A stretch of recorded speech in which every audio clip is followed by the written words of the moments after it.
Let me start with the big news, and it's a positive news. We have seen two rather large shocks for Europe, the pandemic and then Russia's invasion of Ukraine.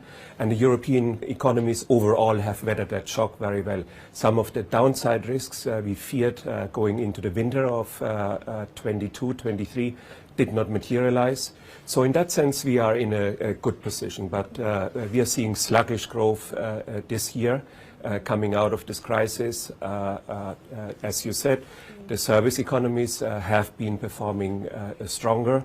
The manufacturing countries and manufacturing intensive sector less so, because they have been hit harder by the energy price shock, and they need to work that through, and they also have experienced higher inflation rates because of their structure of the economy. So can I just ask you, when it comes to the manufacturing doldrums, how much of that is structural going forward? It's a permanent loss in competitiveness because of new competition arising from China and the likes of the US pursuing their own industrial strategy as well.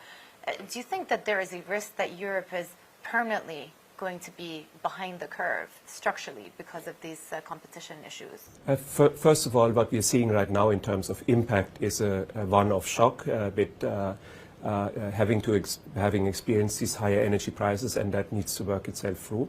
Second, what we also experience is that the energy prices are going to stay higher, and we are forecasting that because of that there will be a loss of potential growth in the in some of the euro area countries, Germany for instance, of 1.25% of GDP. So the higher energy prices will impact on these economies. What we really don't see very much at this stage is the transformation which is going to take place over time, because of the green transition, but also because of geo-economic fragmentation.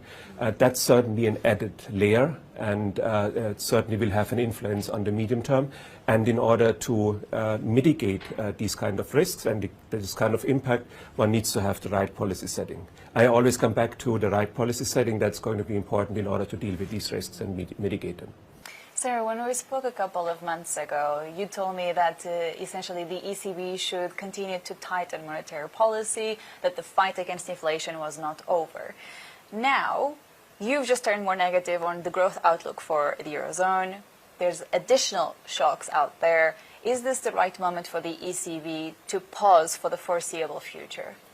The ECB has gone through an incredible tightening cycle, raised rates by 450 basis points. In our view, they have now come to a policy rate which is really appropriate and is a restrictive monetary stance.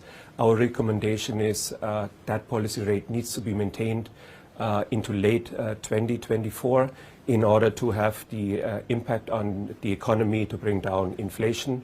And that would give us a chance of reaching the inflation target in the second half of 2025.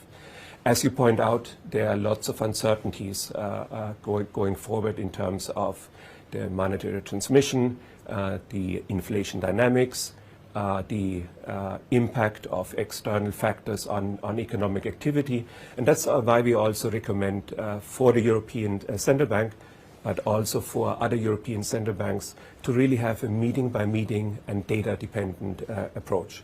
So main issue is in many of the European countries we have reached peak policy rates, but these peak policy rates need to be maintained for longer. And we still need to continue with a meeting-by-meeting approach, given all of the uncertainties, and central bank decision-making needs to take that into account.